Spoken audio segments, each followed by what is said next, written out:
ನೋಡ್ಸಂದ್ರೆ ಕೊನೆಗೂ ಯಾವುದೇ ಪರೀಕ್ಷೆ ಅಲ್ಲದ ನಮ್ಮೊಂದು ಕರ್ನಾಟಕದಲ್ಲಿ ಪುರಸಭೆಯಲ್ಲಿ ಅರ್ಜಿಯನ್ನ ಕರೆದಿದ್ದಾರೆ. ಅಂದ್ರೆ ಕರ್ನಾಟಕದ ಮಹಾನಗರ ಪಾಲಿಕೆ ಬೆಂಗಳೂರು ದಕ್ಷಿಣ ಮುನ್ಸಿಪಲ್ ಕಾರ್ಪೊರೇಷನ್ ದಲ್ಲಿ ಅಪ್ಲಿಕೇಶನ್ ಕರೆದಿದ್ದಾರೆ. ನೋಟಿಸ್ ರಿಲೀಸ್ ಆಗಿರುವಂತ ಡೇಟು 12/1/2026 ಆಫೀಸಲ್ಲಿ ಇರುವಂತ ಈ ಒಂದು ಅಧಿಸೂಚನೆ ಪ್ರಕಟ ಮಾಡಿದ್ದಾರೆ. ಇಲ್ಲಿ ಕಾಣಿಸ್ತಾ ಇರಬಹುದು 2026 ಹೊಸ ನೇಮಕಾತಿ. ಇಲ್ಲಿ ಯಾವ ಒಂದು ಪೋಸ್ಟಿಗೆ ಅಪ್ಲಿಕೇಶನ್ ಕರೆದಿದ್ದಾರೆ ಮತ್ತೆ ಇಲ್ಲಿಗೆ ಪರೀಕ್ಷೆ ಇಲ್ಲ ಅಂದ್ಮೇಲೆ ಹೆಂಗ ನೇಮಕಾತಿ ಆಗತ್ತೆ ಮತ್ತೆ ಏನೆಲ್ಲ ವಯೋಮಿತಿ ಆಗಿರಬೇಕು, ಶೈಕ್ಷಣಿಕ ಅರ್ಹತೆ ಏನಾಗಿರ್ಬೇಕು, ಕೊನೆಯ ದಿನಾಂಕ ಯಾವುದು, ಯಾವ ರೀತಿಯಾಗಿ ಅಪ್ಲಿಕೇಶನ್ ಹಾಕೋದು, ಪ್ರತಿಯೊಂದು ಮಾಹಿತಿ ಇದೇ ವಿಡಿಯೋದಲ್ಲಿ ತಿಳಿಸ್ಕೊಟ್ಟಿದ್ದೇನೆ. ವಿಡಿಯೋ ಕೊನೆತನಕ ನೋಡಿ ಸಂಪೂರ್ಣ ಮಾಹಿತಿ ಅರ್ಥ ಆಗತ್ತೆ. ನೀವೇನಾದ್ರೂ ಅರ್ಧ ನೋಡಿದ್ರೆ ಸ್ವಲ್ಪ ತಿಳಿಯೋದಿಲ್ಲ. ಮತ್ತೆ ಈ ಒಂದು ಚಾನಲ್ ಯಾರು ಸಬ್ಸ್ಕ್ರೈಬ್ ಮಾಡಿಲ್ಲ ಸಬ್ಸ್ಕ್ರೈಬ್ ಮಾಡ್ಕೊಳ್ಳಿ. ಫೇಸ್ಬುಕ್ ದಲ್ಲಿ ಯಾರು ಜಾಯ್ನ್ ಆಗಿಲ್ಲ ಫಾಲೋ ಮಾಡ್ಕೊಳ್ಳಿ. ಇಲ್ಲಿ ನೋಡಿ, ಕರ್ನಾಟಕ ರಾಜ್ಯದ ಬೆಂಗಳೂರು ದಕ್ಷಿಣ ನಗರ ಪಾಲಿಕೆಯಲ್ಲಿ ಅಪ್ಲಿಕೇಶನ್ ಇರುತ್ತೆ. ಈ ಒಂದು ನಗರ ಪಾಲಿಕೆ ಅಥವಾ ಸಿಟಿ ಪಾಲಿಕೆ, ಮಹಾನಗರ ಪಾಲಿಕೆ, ಪುರಸಭೆ, ಮುನ್ಸಿಪಾಲಿಟಿ ವಿವಿಧ ಹೆಸರಿನಿಂದ ಈ ಒಂದು ಸಂಸ್ಥೆಗೆ ಕರೀತಾ ಇರ್ತಾರೆ. ನಿಮಗೆ ಕೂಡ ಗೊತ್ತೇ ಇದೆ. 12/1/2026 ಅಧಿಸೂಚನೆ ಆಗಿರತ್ತೆ.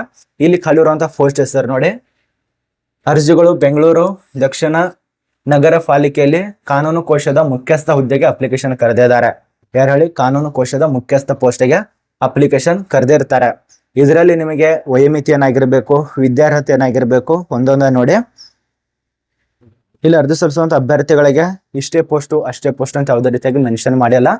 ಇಲ್ಲಿ 400 ಪೋಸ್ಟ್ ಆಗ್ಬಹುದು ಅಥವಾ 300 ಪೋಸ್ಟ್ ಆಗ್ಬಹುದು ಅಥವಾ 200 ಪೋಸ್ಟ್ ಆಗ್ಬಹುದು ಅಥವಾ 100 ಪೋಸ್ಟ್ ಆಗ್ಬಹುದು ಅಥವಾ 1000 ಪೋಸ್ಟ್ ಆಗ್ಬಹುದು. ಯಾವುದೇ ರೀತಿ ಈ ರೀತಿಯಾಗಿ ಮೆನ್ಷನ್ ಮಾಡಿಲ್ಲ. ವಿವಿಧ ಪೋಸ್ಟ್ ಅಂತೇಳಿ ಮೆನ್ಷನ್ ಮಾಡಿದ್ದಾರೆ.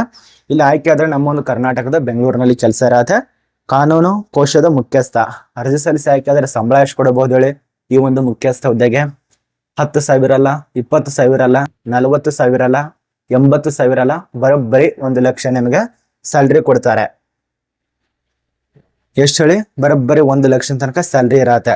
ಇಲ್ಲಿ ಕಾಣಿಸ್ತಾ ಇರಬಹುದು, ಸ್ಯಾಲ್ರಿ ಕೊಡ್ತಾರೆ. ಆಸಕ್ತಿ ಇದ್ದಂತ ಅಭ್ಯರ್ಥಿಗಳು ನೀವು ಅಪ್ಲಿಕೇಶನ್ ಹಾಕ್ಬೇಕಾಗತ್ತೆ. ಇಲ್ಲಿ ಯಾವುದೇ ರೀತಿಯಾಗಿ ಪರೀಕ್ಷೆ ಇರೋದಿಲ್ಲ, ಇದೊಂದು ಅರ್ಥ ಮಾಡ್ಕೊಳ್ಳಿ. ಮತ್ತೆ ಹೆಂಗ್ ನೇಮಕಾತಿ ಆಗತ್ತೆ ಅದು ಮುಂದ್ಗಡೆ ಮಾತಾಡೋಣ. ಇಲ್ಲಿ ವಯೋಮಿತಿ ಬಗ್ಗೆ 18 ವರ್ಷದಿಂದ ಈ ಒಂದು ಬೆಂಗಳೂರು ದಕ್ಷಿಣ ಮುನ್ಸಿಪಲ್ ಕಾರ್ಪೊರೇಷನ್ಗೆ ಸಂಬಂಧಪಟ್ಟಂತೆ 65 ವರ್ಷ ತನಕ ಅವಕಾಶ ಕೊಟ್ಟಿದ್ದಾರೆ ನೋಡಿ. 18 ವರ್ಷ ಆಗ್ಬಹುದು ಅಥವಾ 20 ಆಗ್ಬಹುದು ಅಥವಾ ಯಾವ್ದಾದ್ರು 30 ಆಗ್ಬಹುದು. ಒಟ್ಟಾರೆ ಗರಿಷ್ಠ ವಯೋಮಿತಿ 65 ವರ್ಷ ತನಕ ನಿಮಗೆ ಕೊಟ್ಟಿದ್ದಾರೆ. ಇದು ಕಡ್ಡಾಯವಾಗಿ ಅನ್ವಯವಾಗತ್ತೆ. ವಯೋಮಿತಿ ಮೀರಿರಬಾರ್ದು, 65 ವರ್ಷದ ಒಳಗಡೆ ಇರಬೇಕಾಗತ್ತೆ. 1 ಲಕ್ಷ ತನಕ ನಿಮಗೆ ಸ್ಯಾಲ್ರಿ ಕೊಡ್ತಾರೆ. ಇದು ನಿಮಗೆ ಅರ್ಥ ಆಯ್ತು ಅಂತ ತಿಳ್ಕೊತೀವಿ. ಅದ ನಂತರ ಶೈಕ್ಷಣಿಕ ಅರ್ಹತೆ ಬಗ್ಗೆ ಯಾವುದೇ ರೀತಿಯಾಗಿ ಮೆನ್ಷನ್ ಮಾಡಿಲ್ಲ. ಒಟ್ಟಾರೆ ಕಾನೂನಲ್ಲಿ ಪದವಿ ತೆರಗಡೆ ಹೊಂದಿದವರು ಅಪ್ಲಿಕೇಶನ್ ಹಾಕಿ. ಅಂದ್ರೆ ಅದು ಕಾನೂನು ಮುಖ್ಯಸ್ಥ ಹುದ್ದೆಗೆ ಇರೋದ್ರಿಂದ ಕಾನೂನಲ್ಲಿ ತೆರಗಡೆ ಹೊಂದಿದವರು ಅಪ್ಲಿಕೇಶನ್ ಹಾಕಿ. ಇಲ್ಲಿ ಇನ್ನೊಂದು ಕೊಟ್ಟಿದ್ದಾರೆ, ಹುದ್ದೆಯ ಅವಧಿಯಲ್ಲಿ ಪ್ರಾರಂಭದಲ್ಲೇ 1 ವರ್ಷದವರೆಗೆ ಇರತ್ತೆ. ಅದ್ರ ಬಳಿಕ 1 ರಿಂದ 3 ವರ್ಷದೊಳಗೆ ವೃತ್ತಿಯಲ್ಲಿ ಮುಂದುವರಿಸಲಾಗುವುದು. ನೀವೇನಾದ್ರೂ ಕೇಳ್ಕೊಂಡ್ರೆ ಮೊದಲಿಗೆ 1 ವರ್ಷ ಇರತ್ತೆ, ನೀವೇನಾದ್ರೂ ಕೇಳ್ಕೊಂಡ್ರೆ ಮತ್ತೆ ನಿಮಗೆ 2 ವರ್ಷದಿಂದ 3 ವರ್ಷ ತನಕ ಮುಂದಕ್ಕೆ ಹಾಕ್ತಾರೆ. ಒಟ್ಟಾರೆ 4 ರಿಂದ 5 ವರ್ಷ ತನಕ ಕೆಲಸ ಇರತ್ತೆ. ಮತ್ತೆ ಇನ್ನೊಂದು ಕೊಟ್ಟಿದ್ದಾರೆ ಅವರು, ಅರ್ಜಿ ಯಾವುದೇ ರೀತಿಯಾಗಿ ಇರೋದಿಲ್ಲ. ವ್ಯವಹಾರ ಇಲಾಖೆಯಲ್ಲಿ ಕಾರ್ಯನಿರ್ವಹಿಸಿದ ವೃತ್ತಿ ಅಧಿಕಾರಿ ಅಥವಾ ಕರ್ನಾಟಕದಲ್ಲಿ ಕನಿಷ್ಠ 10 ವರ್ಷ ವಕೀಲ ವೃತ್ತಿಯಲ್ಲಿ ಅನುಭವ ಹೊಂದಿದ ಅಭ್ಯರ್ಥಿಗಳು ಅಪ್ಲಿಕೇಶನ್ ಹಾಕಬೇಕು. ಅರ್ಥ ಮಾಡ್ಕೊಳ್ಳಿ, ವಕೀಲರಾಗಿ ಕೆಲಸ ಸೇವೆ ಸಲ್ಲಿಸಿರ್ಬೇಕು. 1 ವರ್ಷ ಅಲ್ಲ, 2 ವರ್ಷ ಅಲ್ಲ, 10 ವರ್ಷ. ಈ ಒಂದು 10 ಇಯರ್ಸ್ ಕೆಲಸ ಮಾಡಿದಂತ ಎಕ್ಸ್ಪೀರಿಯನ್ಸ್ ಬೇಕಾಗತ್ತೆ ಅಂತವ್ರು ಈ ಒಂದು ಪೋಸ್ಟಿಗೆ ಅಪ್ಲಿಕೇಶನ್ ಹಾಕಿ. ಅದಕ್ಕೇನೆ ಇಲ್ಲಿ ಯಾವುದೇ ರೀತಿಯಾಗಿ ಪರೀಕ್ಷೆ ಇಟ್ಟಿಲ್ಲ ಅವರು, ಇಲ್ಲಾಂದ್ರೆ ಪರೀಕ್ಷೆ ಇಡ್ತಾ ಇದ್ರು. ಮತ್ತೆ ಇದಕ್ಕೆ ಅಪ್ಲಿಕೇಶನ್ ಹಾಕೋದು ಆಫ್ಲೈನ್ ನಲ್ಲಿ 20/1/2026 ಮುಂಚಿತೊಳಗಾಗಿ. ಇಲ್ಲಿ ಮೇಲ್ಗಡೆ ಒಂದು ವಿಳಾಸ ಕೊಟ್ಟಿದ್ದಾರೆ. ಎಲ್ಲ ನಿಮ್ ಬಯೋಡೇಟಾನ ಸಿದ್ಧಪಡಿಸಿ ಈ ಒಂದು ವಿಳಾಸಕ್ಕೆ ಸಬ್ಮಿಟ್ ಮಾಡಬೇಕು. ಇಲ್ಲಿ ಕಾಣಿಸ್ತಾ ಇದೆಯಲ್ಲ, ಇಲ್ಲಿ ನೋಡಿ, ಮಾನ್ಯ ಆಯುಕ್ತರು ಬೆಂಗಳೂರು ದಕ್ಷಿಣ ನಗರ ಪಾಲಿಕೆ ಕಚೇರಿಗಳ ಸಂಕೀರ್ಣ 2ನೇ ಮಹಡಿ, 9ನೇ ಮುಖ್ಯಸ್ಥ ರಸ್ತೆ, 9ನೇ ಅಡ್ಡ ರಸ್ತೆ, 2ನೇ ಬ್ಲಾಕ್, ಜಯನಗರ, ಬೆಂಗಳೂರು 560011 ಇವರಿಗೆ ಸಂಬಂಧಪಟ್ಟಂತೆ ನೀವು ಆಫ್ಲೈನ್ ಮೂಲಕವಾಗಿ ಅಪ್ಲಿಕೇಶನ್ ಹಾಕಬೇಕಾಗತ್ತೆ.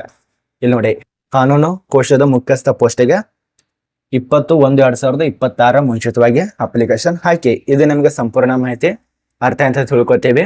ಆಫೀಸಲ್ಲಿರುವಂತ ಒಂದು ನೇಮಕಾತಿ ಪ್ರಕಟಣೆ ಆಗಿರತ್ತೆ. ಇದರ ಬಗ್ಗೆ ನಮಗೆ ಅರ್ಥ ಆಯ್ತು. ಇನ್ನು ನಿಮಗೆ ಬೇಸಿಕ್ ಆಗಿ ಮಾಹಿತಿ, ಶುಲ್ಕ ಅಂತೂ ಇರೋದಿಲ್ಲ. ಈ ಒಂದು ಕಾನೂನು ಸೇವೆಗಳಿಗೆ ಮುಖ್ಯಸ್ಥ ಹುದ್ದೆಗೆ ಸಂಬಂಧಪಟ್ಟಂತೆ ಯಾವುದೇ ರೀತಿಯಾಗಿ ಪರೀಕ್ಷೆ ಇರೋದಿಲ್ಲ, ಶುಲ್ಕನ ಇರೋದಿಲ್ಲ. ಆಯ್ಕೆ ಆದ್ರೆ ಬೆಂಗಳೂರಲ್ಲಿ ಕೆಲಸ ಇರತ್ತೆ. ಇದ್ರ ಬಗ್ಗೆ ಮಾಹಿತಿ. ವಯೋಮಿತಿಯಲ್ಲಿ ಕೂಡ ಸಡಿಲಿಕೆ ಯಾವುದೇ ರೀತಿ ಮೆನ್ಷನ್ ಮಾಡಿಲ್ಲ, ಬಟ್ ಇರತ್ತೆ 65 ಅಂದ್ರೆ ಅರ್ಥ ಮಾಡ್ಕೊಳ್ಳಿ. 45 ಇದ್ದವರು, 55 ಇದ್ದವರು ಅಥವಾ 64 ಇದ್ದವರು ಕೂಡ ಅಪ್ಲಿಕೇಶನ್ ಹಾಕ್ಬೋದು. ಬಟ್ 10 ವರ್ಷದ ತನಕ ಎಕ್ಸ್ಪೀರಿಯನ್ಸ್ ಬೇಕಾಗತ್ತೆ. ನೋಡ್ಕೊಳ್ಳಿ. ಇನ್ನಷ್ಟು ಹೆಚ್ಚಿನ ಮಾಹಿತಿಗೆ ನಮ್ಮ ಒಂದು ಟೆಲಿಗ್ರಾಮ್ ನೋಟಿಸ್ ಇರತ್ತೆ, ಚೆಕ್ ಮಾಡ್ಕೊಳ್ಳಿ. ಅದ ನಂತರ ಅಪ್ಲಿಕೇಶನ್ ಹಾಕಿ.